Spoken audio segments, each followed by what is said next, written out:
Ready Check Radio.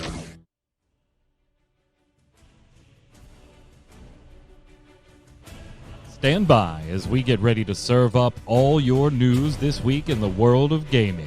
Welcome to Gaming Gumbo.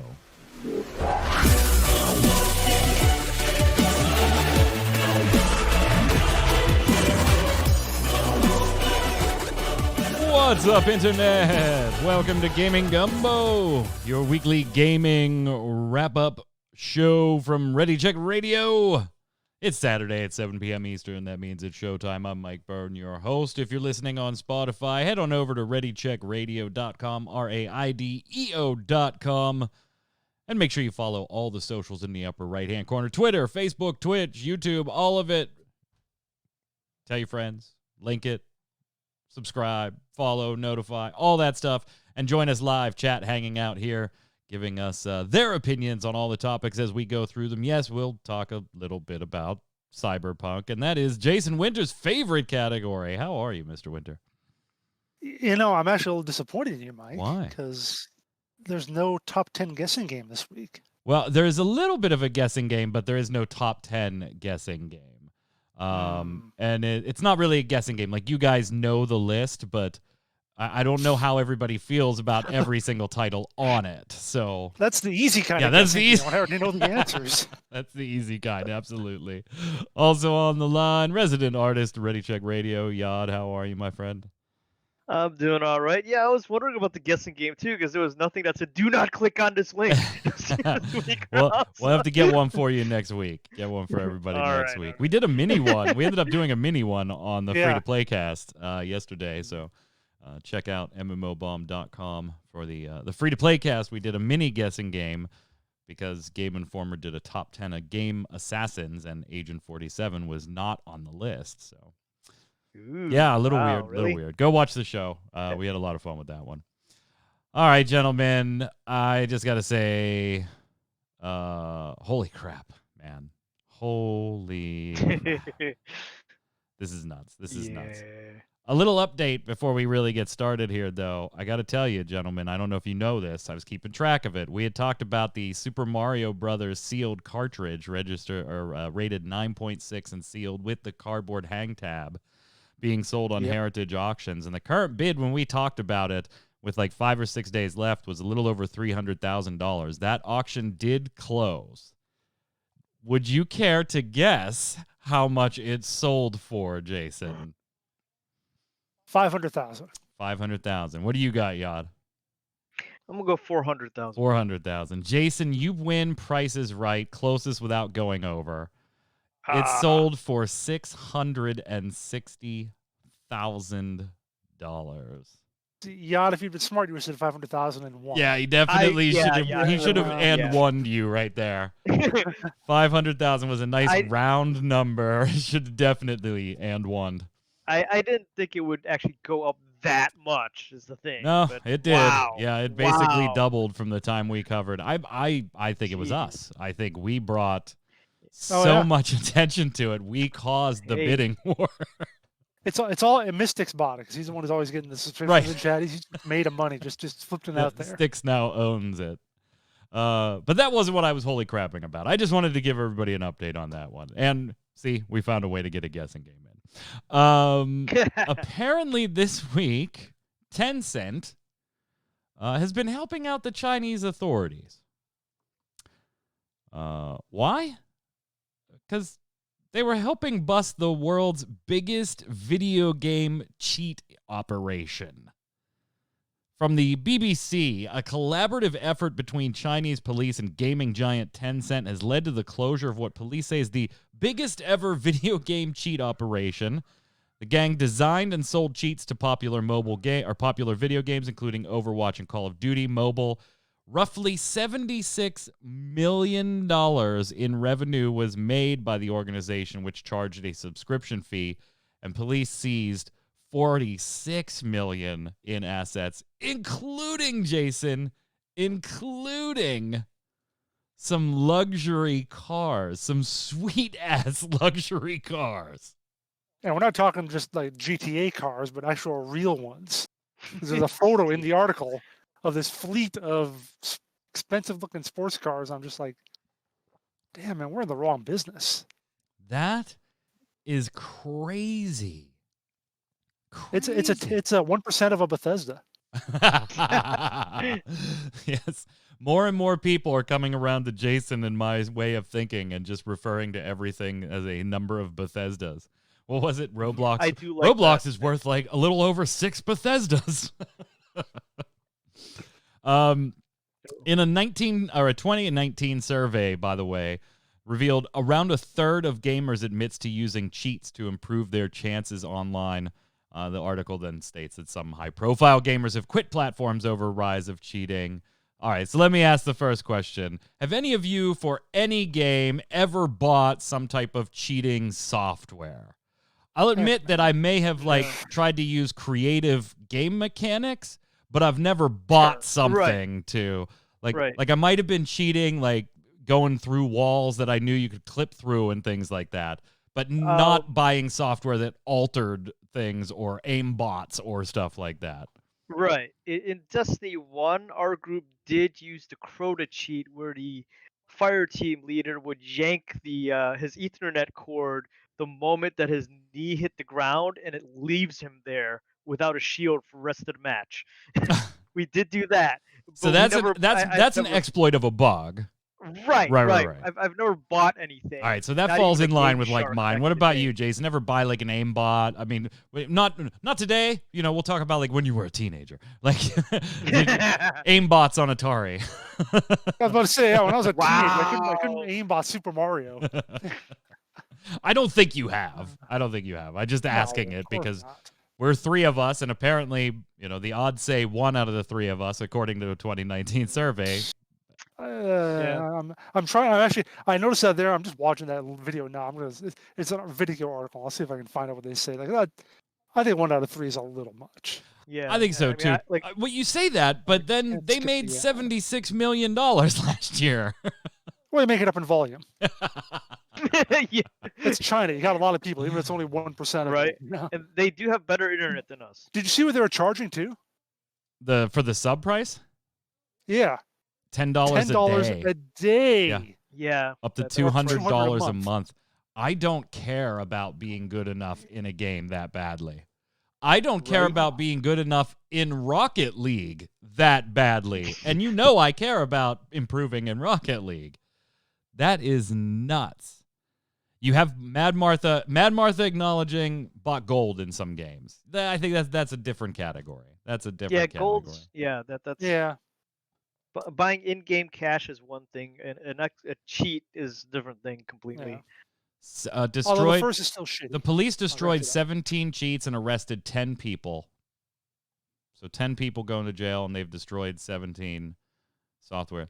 It is a little concerning, though, Tencent helping. That does kind of freak me out a little bit. It's China, though. Like corporations and the government, you're kind of forced to do certain things. Didn't Blizzard help out with something a while back? What's that, Jason?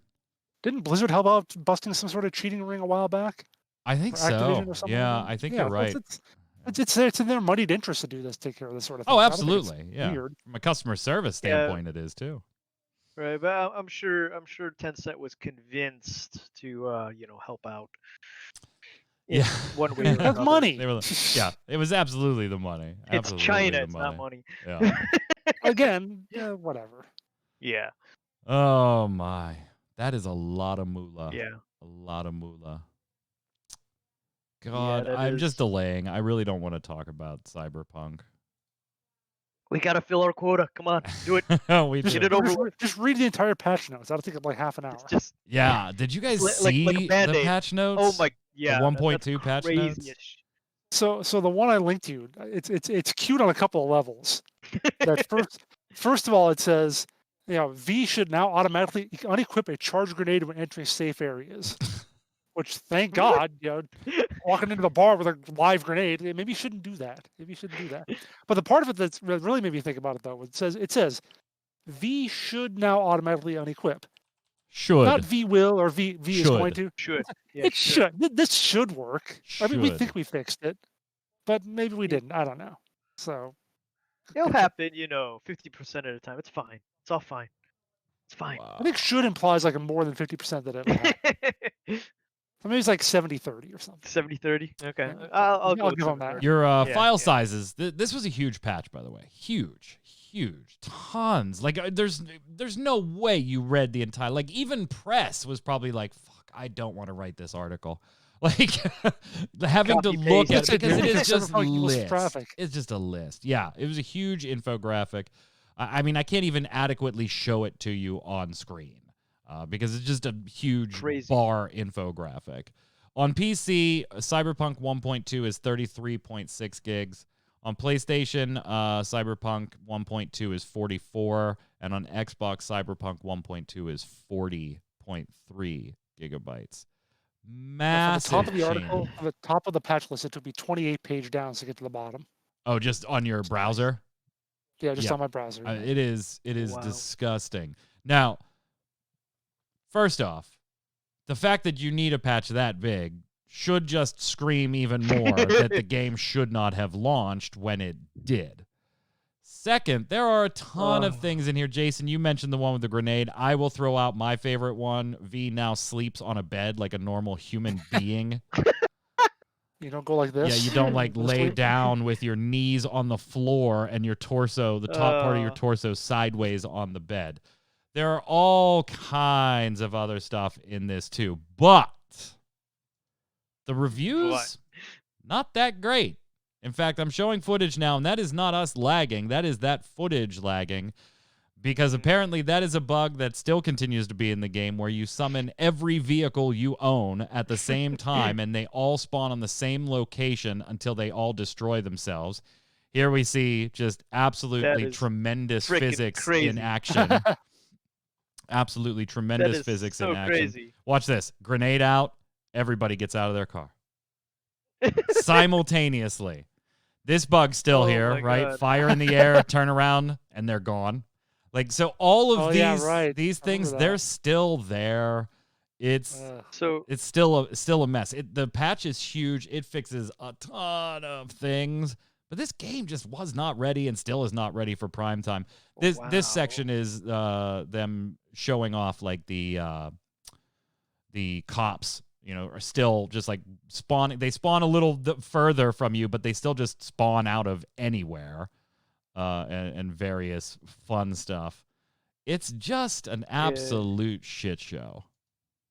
And apparently their AI is still kind of screwy, where they'll either murder you right off the bat, Yeah. ignore you, or Yep. This like, footage, by the way, credit where despawn. due, is KevDewitt on YouTube. Just so we put some credit on there. Wow. I don't know.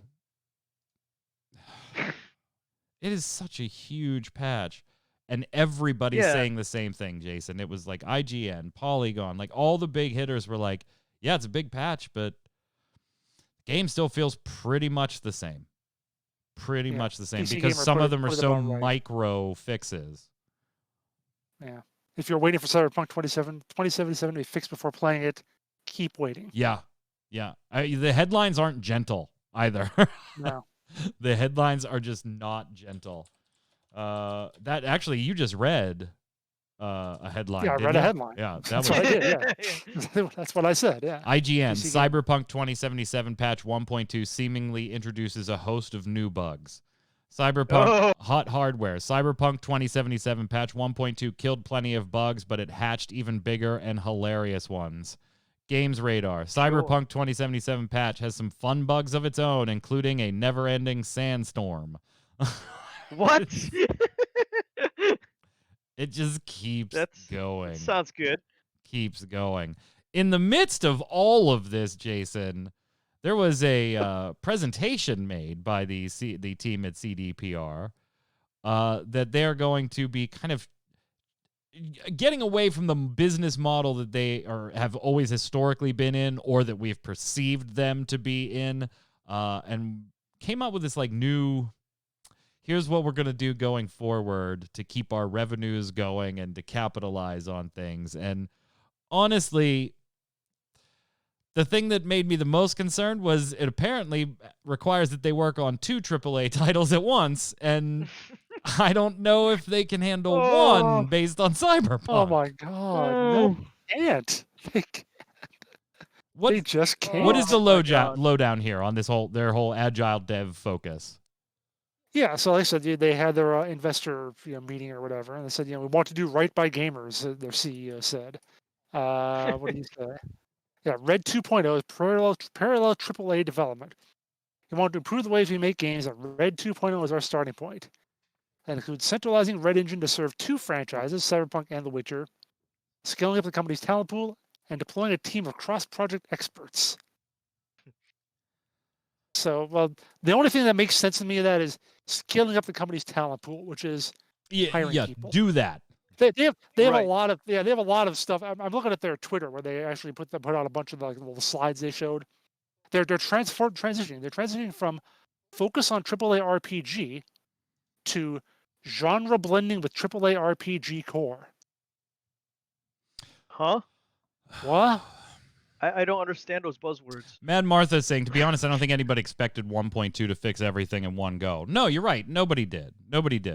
But it didn't fix really anything visible, tangible, like huge issues. They needed to address the AI with the police officers, and they addressed it, but it still doesn't function the way it should. And it apparently broke more stuff. And it broke more stuff.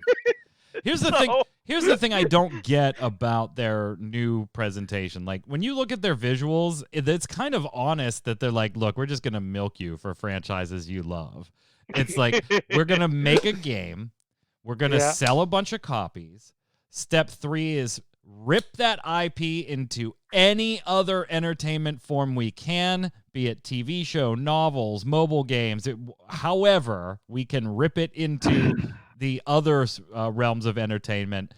Step 4, profit. Like, that's...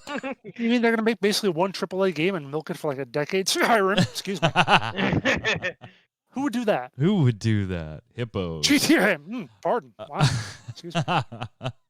But they want to do that to 2 games at a time now. Well, that's what you get. That's what a 2 Skyrim and games. GTA. Yeah. Right, Well, they did say, though, Yad, that they are kind of rethinking not just their approach to multiplayer in Cyberpunk, and maybe that might not happen at this point, but their presentation or their thoughts on multiplayer going forward, they kind of don't want to be known as the single player RPG company, which I don't get. Like, why would you want to get away from what you are known for and what has proven to sell millions of copies? Let's set Cyberpunk aside as a bit of a, whatever right now. Well, it sold millions of copies. It still sold millions of copies. It got hurt a lot by not being on the PlayStation Store, but it still sold millions of copies. Like, you have a proven formula, and now you're like, you know what? We want to dip our toes into the we don't want to be known as that company anymore. They want to mess up more than one format at a time, is what they're saying. They obviously can't quite get the single player down, so they want to go screw around into multiplayer so they can do 2 at one time and mess you up all the genres. Right, but then at the same time, Jason, they said we're going to have to rethink multiplayer in Cyberpunk. And so, yeah, this is going to have to wait. At the same time, look, I am not begrudging them for making a smash hit game and then trying to spin it off into, I poke a little fun at it, right? But I'm not begrudging them that. Go ahead and make your Witcher Netflix show. By the way, it's fantastic. I freaking watch it. I love it. I can't wait for season 2. It just wrapped. I love it. I read the Witcher books. I know those are a little different. Those, you didn't create those after the fact, but yeah. I'm not going to begrudge them any of that stuff, right? Or getting into the mobile stuff. Fine. Make your money. As long as the product's good, I'll keep giving you the money. I don't care. Spin it off as much as you want. There's a Witcher comic as well. Right, but if that is proven, then why worry about something that historically you haven't really done as a company? And right now, I think you have a bit more trouble on your plate than that discussion needs to have, Jason. I don't get it. I just have to think this is what they think investors want to hear. Everything is online now, so that's what they want. And that's all I can think of. Maybe. They want to hear you're expanding, not you're going Yeah, back and fixing things that you screwed up fixing things royally. or doing the same thing or whatever. Right, right. Expanding, innovating. This is the going exact forward. list of what they believe themselves to be now and what they want to go to. Focus on AAA RPGs now. 2, genre blending with AAA RPG cores. Single player now to single player and online, aka live service is how I read that. Ugh, Is how I read yeah. that. Sequential IP development to parallel IP development. Waterfall development to agile delivery. AAA game focused to AAA plus broad IP ecosystem, mobile and beyond gaming. Quality focused to team and quality focused, which I think is also an interesting one because working conditions came up as part of this discussion when it comes to the way their employees are treated and crunch. And by the way, Jason, this whole path that you're leading onto, you have to expand your teams if you want to actually treat them like human beings along this path too. Well, then you have to manage better so you Yeah. don't have deadlines that crush them. And it's I see they're saying all the nice things now, like, oh, we'll be good about it, and we'll make sure our team people are in in the shape they need to be. But they're not on a deadline right now. When they are, Right. I don't believe they're going to do anything different. Yeah. It's hard to break that cycle once Mm. upper management knows that you can push so hard, they're going to try to push you harder and harder and harder. Yep. From Kama Sutra, Which this is the single player RPG focus. I need to read this because, guys, I think there's like so much sideways talk in this one that CD Projekt will continue to expand into other areas in measured ways, but the company is using this time to refocus its efforts. Single player games will always be our core, Nowakowski says. Though the company will continue to expand the Witcher and Cyberpunk franchises with online experiences, expansions, TVs, mobile, movies, and merchandising across new media. Kaczynski stressed that CD Projekt's focus will continue to be single-player, story-driven AAA RPGs, which, okay, great. That's what you're known for. But he said the company will be shifting its long-term strategy and approach to creating online experiences. He said the company needs to make sure it is able to implement online elements where it makes sense. We don't want to go overboard or lose our single-player DNA. We have decided to reconsider, talking about multiplayer in CDPR, reconsider this now given our new, more systemic and agile approach. It's so sideways. It's like, no, we want to be that single-player RPG company, but we're changing to be more online, too, in what we do going forward. But seriously, So we're they can still that fail at both. single-player RPG company. Yeah. I don't know. Yeah. Yeah. It's a little all over the place. It's with that one. sideways, isn't it? It's like, Mhm. talking out the side of your See, mouth. I want this column, but I want this column too. I want all the options right now. I mean, right now, you're not great at single-player. Like I said, they want to screw up Witcher, both multiplayer and love single it. player at the same time. Love it. Love The Witcher. And Witcher 3 launched with its fair share of bugs, too. Nowhere near the condition Cyberpunk was in, but it launched with its fair share of bugs. We worked our way through them. Fine. We all got there. But it's... Jason, I think you're dead on. It's like all the type of stuff that you were investing in this company, you want them to hear. Why aren't you guys making live services? Look at how much money Warzone makes and Overwatch makes, and we need more live service games out of you guys. 50 million copies of a game is no longer enough, Jason. Yeah, wait until the Fortnite's, Cyberpunk crossover. There you go. That'll be the big money. Oh God. Oh God, don't say that. Oh, it'll happen Fortnite too. skins, Don't say it. Fortnite skins in Cyberpunk, Or the other way. or both. Both. Go both ways. Both. Go There you both go. We want to maximize leveraging our IPs to existing paradigms. Yeah, that's the oh my God, those. Oh, that hurt. All those buzzwords hurt me. Punk craft. Oh, Mad Martha. Don't say such things. Oh, well. check it out. Patch 1.2. I mean, a lot of stuff, we joke around, a lot of stuff did get fixed. A lot of it just does happen to be on the smaller side of things. You might not notice them. They might not be system impacting. The problem is a lot of the big stuff is still on the table and still not working or still not quite there, still wonky. And that's, nobody expected all of it to get fixed, but some of it. I'm glad she sleeps on the bed. My character V is a female, so I'm glad my V sleeps on the bed like a normal damn human being, but I probably could have, I would have liked the police to be fixed first. Moving on. Oh. We're getting around that time of year, gentlemen. E3 coming up. But whoa, my friends. As I'm sure that you are stunned to hear, there will be no physical E3. It'll be digital today, or digital this year. PAX just announced that it is doing digital too. They were holding out for a long time, trying to see if they could get a physical meeting, but that's not going to happen. Also, a lot of cons were E3 hoping. changing its name. It's still E3. It's still E3. But instead of the Electronic Entertainment Expo, it is now the Electronic Entertainment Experience. Ooh. Yes, E3 still exists, Mad Martha.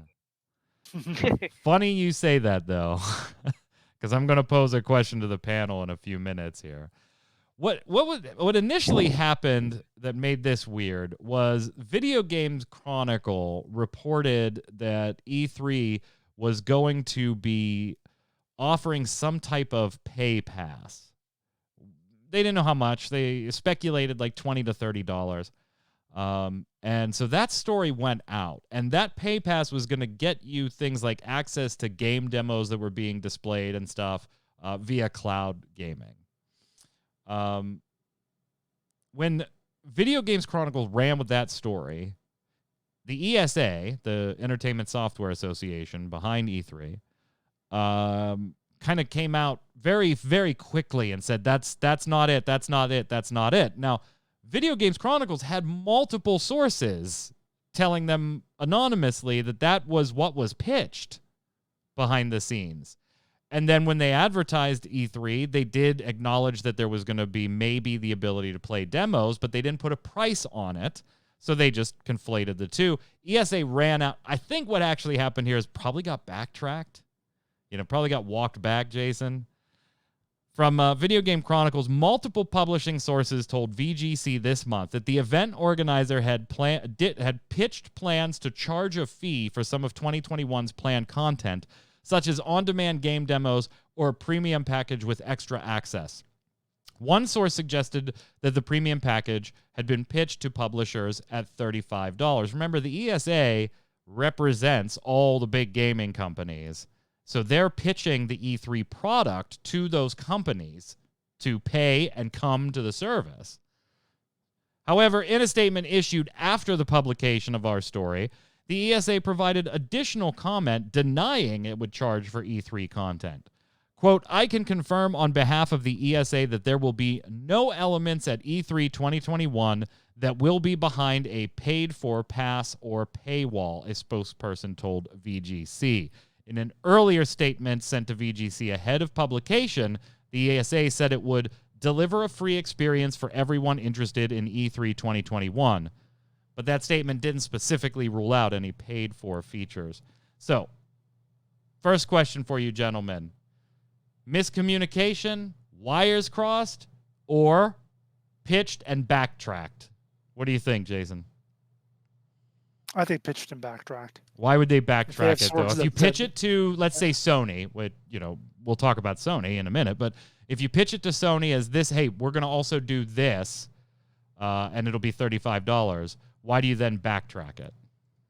Because Sony's going to say, okay, we'll just do our own thing. We don't need you. Well, Sony, one of the companies that already does that. Well, yeah, sure. Well, that's not going to get them on board. Right? Right. Yad, do you think the same thing?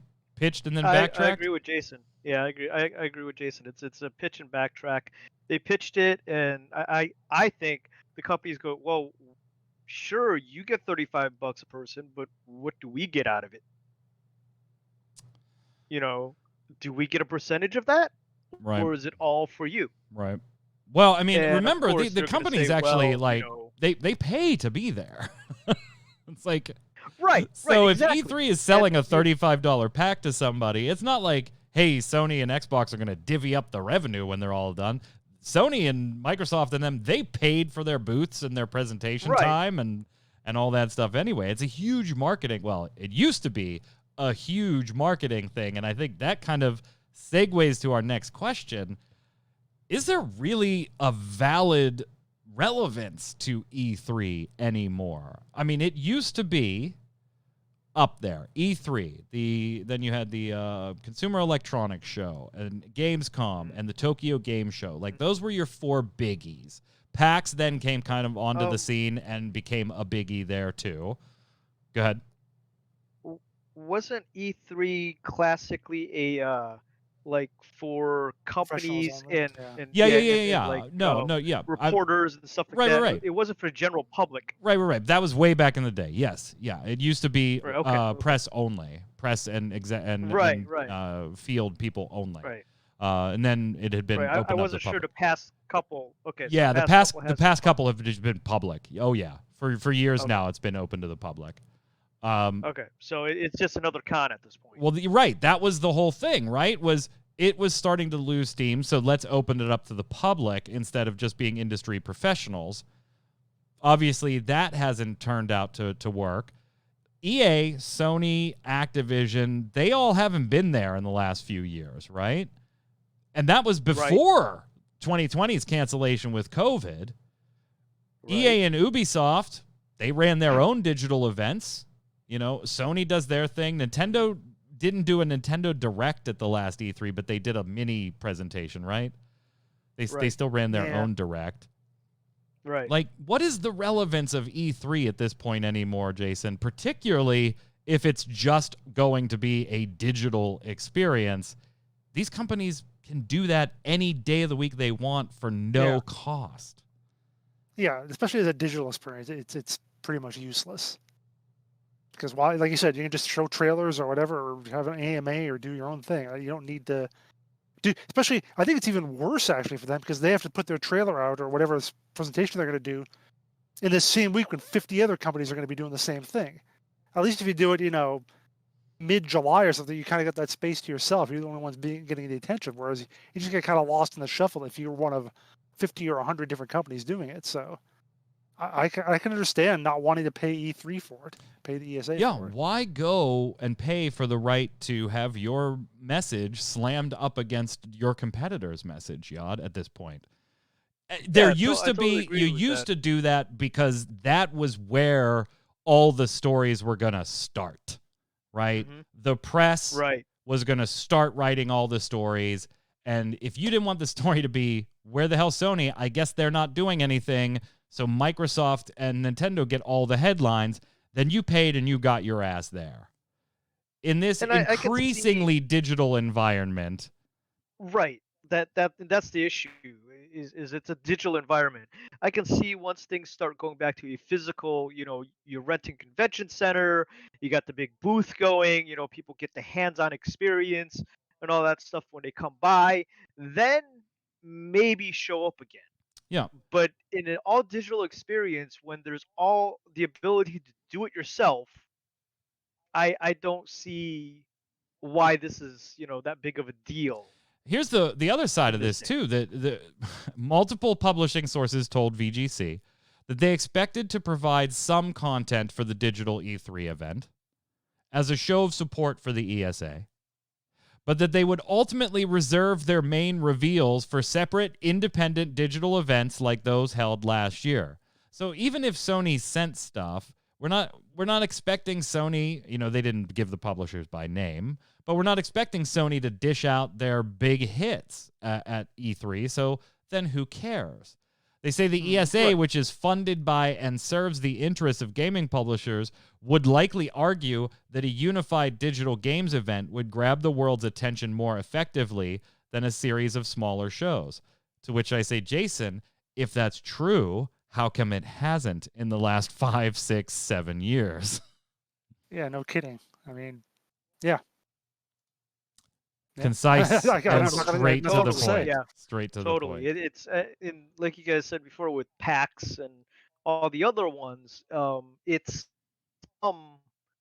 become a lot like your average Japanese animation convention, unfortunately, which there a lot of them were a dime a dozen during during the before time, before the whole pandemic thing. In the before They're- times. yeah, in the Not- before not- time, they were a dime a dozen, So why choose one over another? Yeah. What's the big difference? Not even big shows, but we're just seeing Nintendo Direct doing their Ex- thing. We're seeing that exactly. Square thing from a couple weeks ago. I think Sony had one, a PlayStation thing. So it's like, Yeah, those are I mean, happening. you have the Again, you Nintendo don't have Direct, you have the competition. Sony State of Plays, you have the Square Enix Presents. I mean, they just did one a few weeks ago. They're going to do another one in the summer.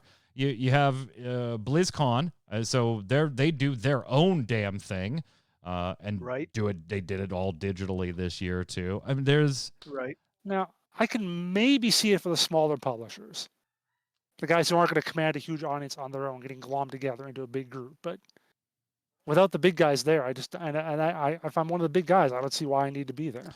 Yeah, honestly though, I don't Right. see why I need to be there as a little guy either. It's not cheap to be there. Sure, that's the part of the issue. Yeah. If it was free, that'd be one thing, or very cheap. But yeah, And What- we can hire social media people. Right. Once again, if it was an in-person event where you have Yeah. your stuff sitting out and people can come in and interact with you on a personal level, I can see it still being important. But once again, you have PAX and you have all the other ones still going on. This is In a digital world, it's not the same. Yeah, and this is only going to get Yeah. worse. Now that we're, hopefully, God willing, right, approaching post-COVID, let's say. Right. In the after time. Right, in the after time.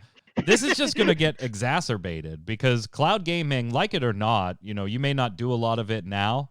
You're going to do a lot more of it in the future. Right. Like, you're just not going to have options on certain things. And then that totally negates the reason to even be together in public. Now, please don't get me wrong. Nothing can replace an in-person live con experience. Oh, no. Go No, to a I'm con waiting. when they are open for your favorite thing. Go often, and it is a blast. You will have so much But when fun. it's safe. But catch when it's diseases safe. that aren't COVID. Yeah, go when it's safe. Go when Yeah. it's I safe. said when they're open. Yeah. Yeah. Yeah. If Well, E3 no, is still a thing 2-3 years from now and it's safe to go, I would still go to E3. Like, it's relevant for me. I wouldn't, but it's relevant as a fun experience. I don't expect the biggest announcements out of the E3 anymore. There was a time when in college, Jason, where it was like, shit, let's get ready because we don't know what is being announced. We don't know what they're going to be talking about, but we know all the biggest game announcements of the year are going to come out of E3. Now, we not only do we not expect the biggest from there, 9 times out of 10, we already know the announcements ahead of time before the show even starts anyway. Is there Yeah, it's just is a there matter a of world waiting that for it to play out. E3 still serves a bigger purpose in the gaming community, or is it now relegated to, a fun con? Just another show. Yeah. Even Yeah. even post COVID, I think that's what it's going to be. I agree. Yeah, it's just another con at this point because there's nothing special about it. I mean, back in the day, it was once like you said, that was where the news story started. Yeah. Yep. That's where the big announcements were made. I remember a friend telling me Consumer about electronic show was the same thing. right. All right. stories started there, But Right, but this was focused on video Yep. games. And I remember a friend telling me a story about her helping to build this giant ball-shaped object with a giant yellow rodent in it that she had no idea what the frick it was at the time. And obviously, we all know it's Pokemon now, but that was back in the day. You didn't know what was showing up, but now you know. And I think they have to switch gears. they're going to have to. Things are just not going to be the same. Like, even after pandemic is over, think about the way you Right. work. Work from home is totally different now. Mhm. For a lot of you. I've Right. worked from home for 10 years, right? I'm about to say, For 10 you and me, for I don't know. actually like 15 years at 2 different jobs, 10 years at the current job, but it's my day job, not the MMO bomb stuff. the world has just changed, and it's not going back. You know, if you can function with your employees at home and you've realized that now, even though you didn't want to ahead of time, you're not paying for office space anymore. You're just not going to as a business. The world is not going back to what it was. Hopefully it'll get a little more normal, but it's not going back to what it was. And these shows, particularly I think E3, they're going to have to evolve. I think E3 needs to change into something else. It's still trying to bank on being the place for the big announcements each year, and it hasn't quite been willing to admit that to themselves that it hasn't been that for a while, and it's not likely to be that anymore. They need to sell a different experience, I think. I even remember back when we're doing Game Breaker, and like I was helping out with the graphics, so like every hour or so I'd be sitting there with Q, and we'd get photographs in from E3, and I'd have to quickly put up, a little logo and little things all over the place for it, so we can put up images and stuff like that. But now we can just stream that stuff. Mm-hmm. So things have changed. The show has to change too. Speaking of relevance, Jason, where do you stand on the whole game preservation thing? I've been seeing a lot of discussion lately on like historical and E3 is part of our gaming past. If it doesn't continue to be part of the future, I would like to see like the memory of how things used to be done preserved. I like that. For me, I collect a lot of the physical stuff. I buy physical as much as I can. It's increasingly becoming more and more digital only. And this is kind of coming up in the last week or two on a broader scale. It's always a subject that a lot of people talk about. Some of our friends in Ready Check Radio are very active in video game preservation, but more so lately with Sony shutting down their Vita, their PSP, and their PS3 digital stores this past 2 weeks, whatever it was. How do you where do you fall on this? Like, do you care at all if there's no more copies of ET Atari out there, or if there's some digital games that hey, they took the servers down, you can't play them anymore? Where do you stand on this whole thing? What are your thoughts? Like, I've never experienced that before. Right. City of Heroes, yeah, right. But when it comes to like an actual like physical disc, I've always been a proponent of backwards compatibility, because maybe that's because I'm stupid and I see hey, a PS5 uses a disc. Why can't my PS4, my PS3, my PS2 disc fit in there as well? Why can't they? Figure it out, Sony, or whatever. I'm sure it's more complicated than that, but it's less complicated, like you said, putting the Atari cartridge in there. So, like, I feel like that should be a thing, but I also get that eventually it's going to be such a backlog of stuff, especially when it comes to talk about a digital store. We're on the PS5 now. It happens we're up to the PS13 or something. You have to have every one of the 10,000 or 20,000 games available in some storefront that I guess Steam is kind of like. But yeah, well, see, here's the thing though: people are getting sick of buying the same thing multiple times. Well, yeah. I bought that game on the NES, 30 years ago. I bought it on my game or my Nintendo DS digitally. Then I probably got it on the Wii. Then I got it on the Switch. You know what? I'm done giving them $4 at a time for this stupid thing, just so I can only keep $4? playing it. No. Yeah. We're charging at least $30 for that. And then we had Nintendo they took Super Mario 3D All Stars off the store. That's it, gone. Which is the dumbest thing they've ever done. I mean, this is so dumb. I did not, as much as I wanted this, I did not buy this because I could not support this decision to limit the availability of a digital game. Yeah. I couldn't support it. I wanted it. That's dumb. I wanted it, but I did not buy it. So you have Sony and you have Nintendo. Yeah, you're absolutely right, Mad Martha. Storage obviously increases as we move units too, but by the same token, the file size of the current gen software also is increasing exponentially as we go along. So it's not like we're just getting a bunch of free extra storage because now we have 4 terabyte SSDs being relatively cheap. I wish it worked that way, but it typically doesn't. We end up getting, hey, here's Call of Duty at 280 gigs. Funny thing is, I'm looking at the article about Super Mario 3D going off. It says If you're looking for solid, and then Nintendo's comments have been restrained to saying this was a limited time celebration of Mario's 35th anniversary.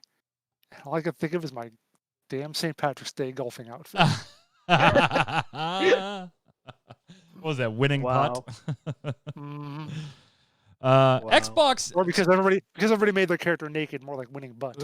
Of course. To be fair, Yod, Microsoft and Xbox doing a little more on this than some of the other ones, with Sony and Nintendo by Right. comparison, particularly with the Xbox Game Pass, right? I mean, that's got Mhm. like all the Right. 360 stuff on it, some of the original Xbox stuff. They're coming to Xbox Cloud Gaming, that's in beta or going to be in beta. But you could so Right. that you could play them on your freaking Android device as long as you have the Game Pass. And Mhm. so Microsoft really kind of walking the walk here. You gotta like how they took to Twitter to talk the talk too. They reiterated their commitment to video game preservation in a post on Twitter, replying to someone that asked a question saying, "As time goes on, it becomes more important than ever that we ensure gaming icons and classics are preserved for new and old players alike. We hope that Nintendo and Sony take notice."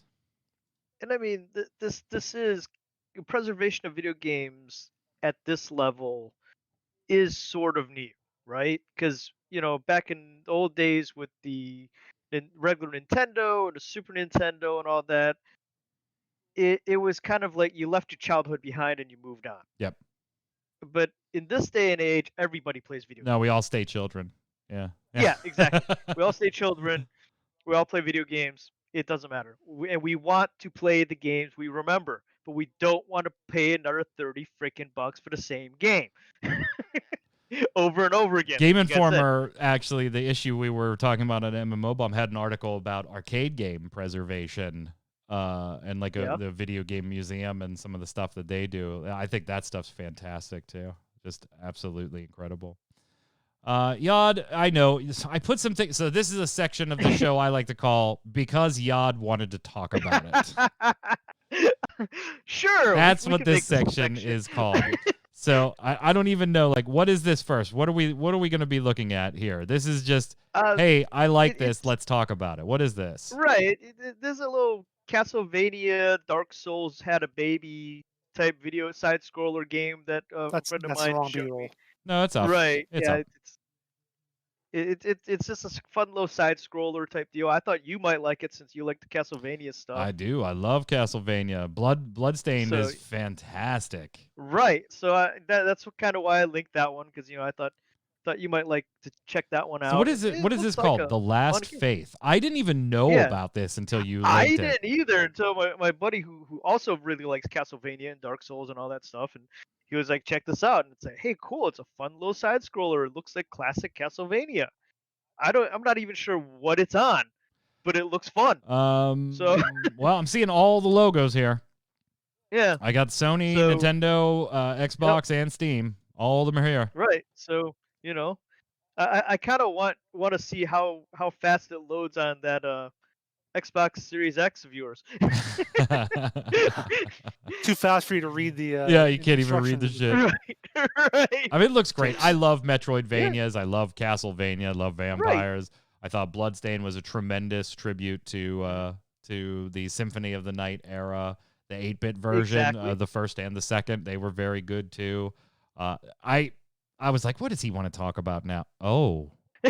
Exactly. Oh. So yeah, I just have my what Jason wants to talk about section next. Yeah. Next week. All right, we'll do that next week. Yeah, we'll do it. Cool. Give me two Very things cool. that we'll just call it Jason. What does Jason want to talk about? When does this come out? Like right now, it says the backers demo is out now. Yeah, I'm not sure. So I think it when says it's done, 2021 is all it says. yeah, it just says 2021. Yeah. A dark gothic my buddy sent the Metroidvania. video to our little Discord, and I was like, "Hey, this looks cool. I think Mike would like this." It looks gory as shit too, Yeah. Jason. Have you watched this where the dude just like bludgeons something with an axe? Yeah. Jason, are you into like Metroidvanias? No. No, why not? What is wrong Because I played Metroid and I played Castlevania. It was 35 years ago and I moved on. You don't think Bloodstained's my a good God. game? This is and I'm sure it's a good game. I'm sure it's a fun game if you like it, if you're into it. if you're an edgelord who wants to kill things and be Dude, a anything I vampire say, guy. anytime I ever say anything about liking vampires, he calls me an edgelord. Yeah, I've noticed that, yeah. Anytime I say, I'm Pretty like, oh, I much. like vampires. Torturous. Yeah, you Dark- damn dark edgelord. elves. Ooh, dark elves. They're so tortured. Oh, Drist, he's so wonderful. Oh my god. He's All right. so mean. So yeah, that's why I popped that one up into our chat there. 'cause But I does No, this- I does don't this like the combine Dark Souls sparkly with kind Tetris? chat. Get the hell out of here. I'm talking about real vampires. Real vampires, not sparkle ones. yeah, these guys don't sparkle. What is this other thing? does I'm it just gonna combine let that- this B-roll footage roll, by the way, because I think it looks pretty sweet. So, what is this Okay. other? Yeah, because So Yod wanted the other to. thing is they're talking about the well, it was from Anime News Network, so that we cite where we're talking from. They did an article on how they're doing a Resident Evil movie reboot. So Yeah, that's been in the works for a while. those Jovovich movies Yep. are getting a refresh without her, and then it sounds like they're actually tying it into the games. Yeah. As opposed to loosely having zombies and people named the same thing as the game. Yeah, so synopsis, in the once booming home of the pharmaceutical giant Umbrella Corporation, Raccoon City is now a dying Midwestern town. The company's exodus left the city a wasteland, with great evil brewing below the surface. When that evil is unleashed, the townspeople are forever changed, and a small group of survivors must work together to uncover the truth behind Umbrella and make it through the night. So very Resident Evil 1, Resident Evil 2 storyline-ish sounding. Oh yes. So it sounds brilliant. It sounds interesting. It sounds closer to what the original games were. I'll watch kind it. of like. No, yeah. not beneath the Oh, yeah. cervix. God, no. Beneath the surface.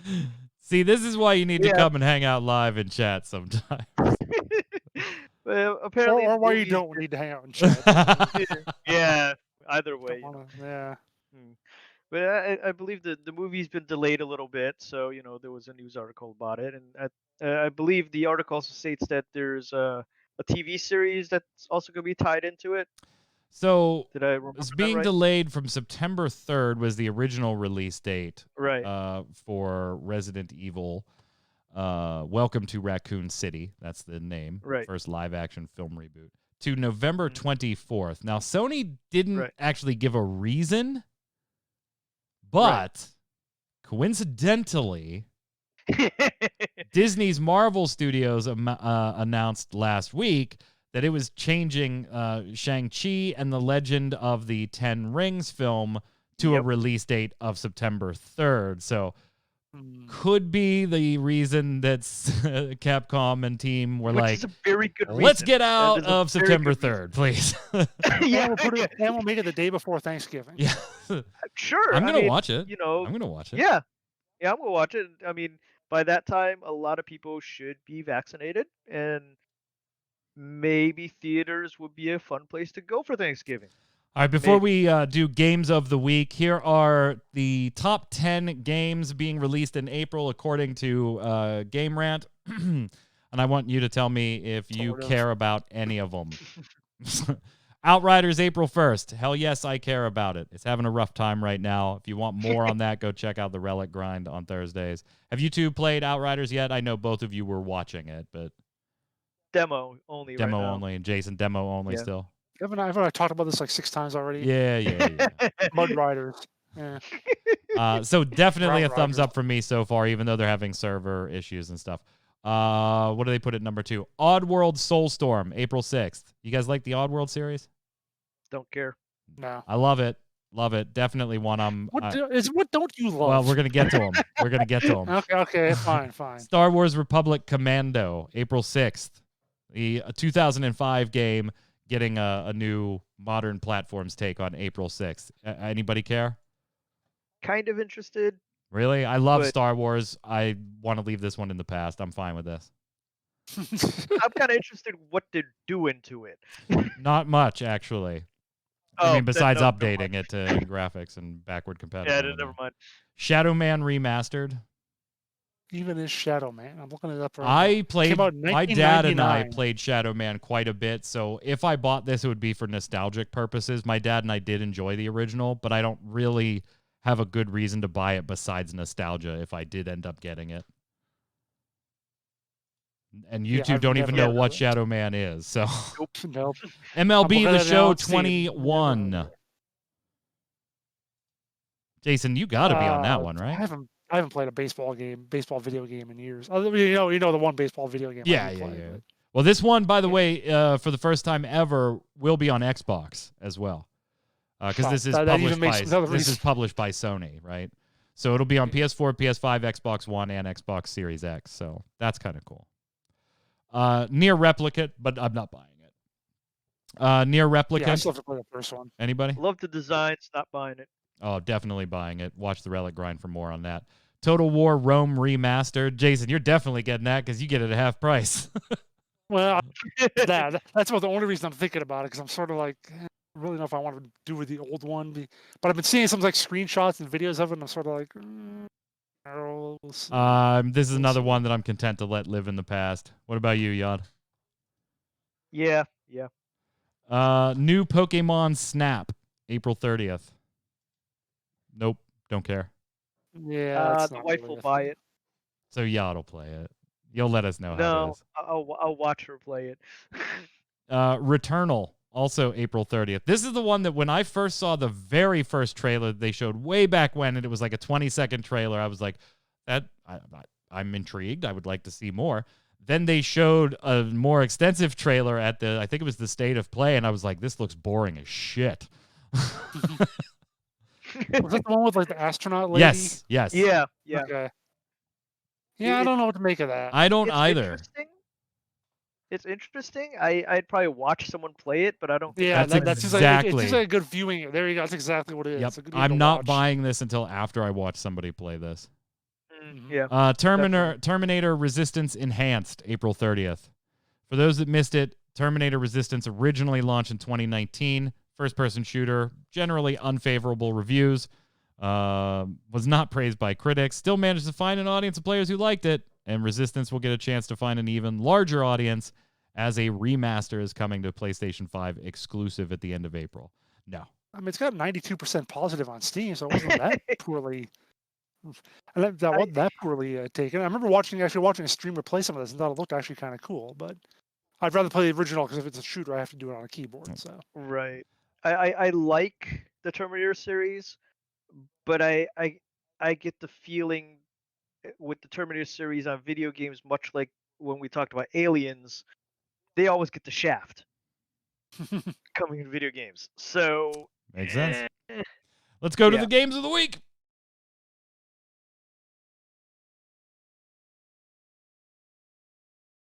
I'll go first this week. For me, it's all about Outriders. It's fantastic. They're having server issues. Yes, I know. There's some bugs here and there with the HUD disappearing and multiplayer stuff if you're on PC and trying to play with consoles.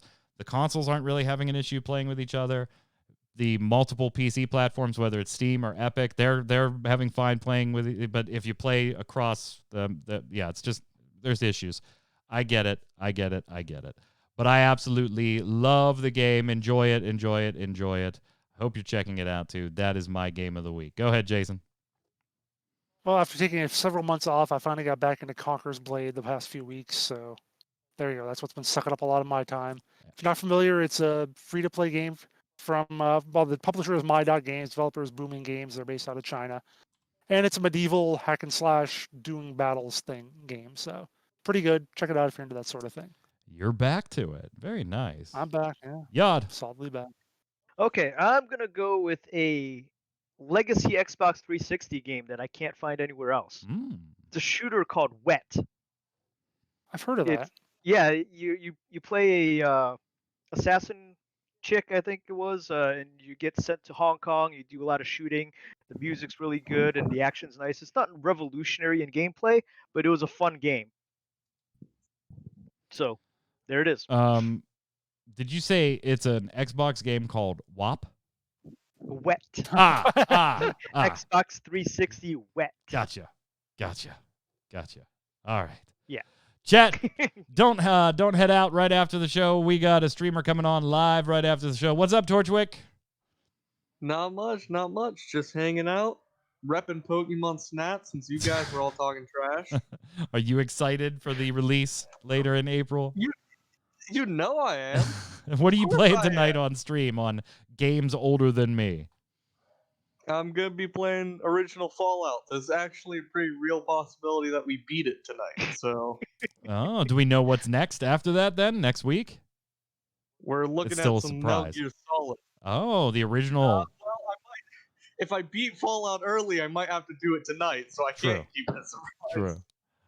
All right. Well, Twitch, stay tight, hang tight there. We'll go dark for about 30 seconds after the show wraps up here, and then Torchwood will be coming on live with Fallout. We'll be back next Saturday, 7 p.m. Eastern. Make sure you come and hang out. Also, we've got Snowbound, the Blizzard/World of Warcraft show, Tuesdays at 7 p.m. Eastern. And then the Relic Grind, the Final Fantasy XIV Square Enix show, Thursdays at 7 p.m. Eastern. And a slew of streamers that volunteer their time. Check out the panels below here on Twitch or the streamer schedule page on ReadyCheckRadio.com to see who's playing what and when. Until next time, Yad, where can everybody find you? Yacht Artworks on Twitter, Yacht Artworks on Facebook, and on the website, and right here on Gaming Gumbo. Jason. I'm on Twitter at WinterRedFormal, streaming at twitch.tv/JasonWinter. I'm Mike Byrne. You can follow me personally right there at MagicMan1, but more importantly, follow at RC Radio so that you can get tweets and know exactly when we're going live every single time. Stay safe. See you on the servers.